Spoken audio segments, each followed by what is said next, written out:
She rubbed her stomach. Are you kidding?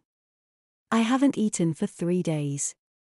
I was trapped in the spine of my ship and couldn't visit the galley or the rest of the ship. Well, let's take care of that.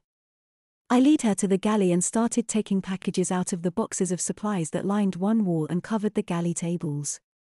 I had emptied the container that was dropped and brought everything inside and just put it along the wall.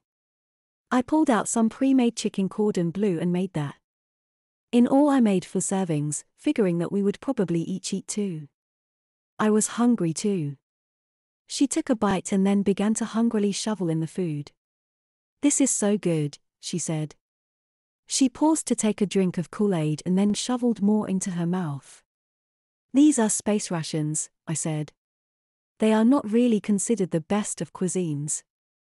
These are new rations then, she said. Our food has to last years and I bet you these would taste bad too if they were in storage for decades, even with the effects of relativity.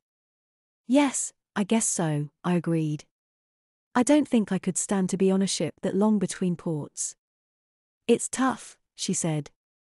I am on my first push-out from Epsilon Eridani. We were to go right back after stopping at Earth, but 40 years will have passed when it's only been 4 years for me.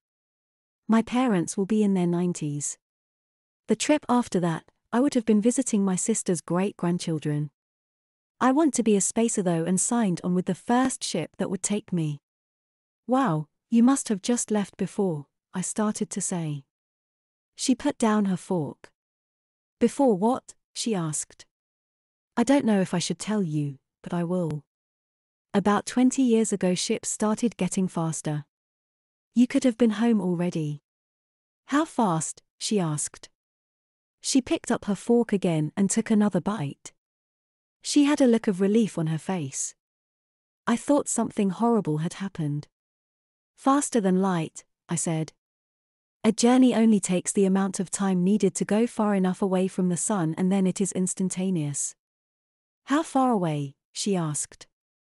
I could get home next year. Depending on the spectral type of the sun, it varies. In the solar system it is about 10 astronomical units. I heard a pattering sound coming from beneath her chair as she stared at me open-mouthed. I looked down and saw a growing puddle. When she noticed what she did, she looked down and turned bright red. She looked at me. I'm so embarrassed. What you said took me by surprise. She stood up and looked down at herself. I get like this when I am taken by surprise. Perhaps I should be wearing diapers. I was inclined to agree with her. What happened on your ship when this happened? I asked. It's just been happening the last couple of weeks. They put me in EVA diapers. I heard they were going to beach me on Earth because of it. She shuddered. Well, you are pretty much stuck here on Triton until a relief ship comes. We are about 20 astronomical units out from where any ship goes anymore. The only reason we keep Triton open is to support stragglers. Stragglers? She asked. People like you. Slower than light ships that left before they came home to find out that the universe changed and transportation is faster. Anyway, I have some EVA diapers. You probably should wear them until we find out how often you wet yourself. She sighed. Well, okay, she said. I will. She got up and I led her to the airlock. There were spacesuits there. Some were for walking across the planet, but others were for fixing ships in space. The station used to be a lot bigger and at one time it was a full support base.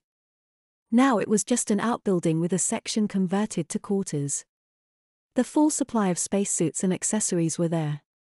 I opened a cupboard and found a pack of EVA diapers and gave it to her.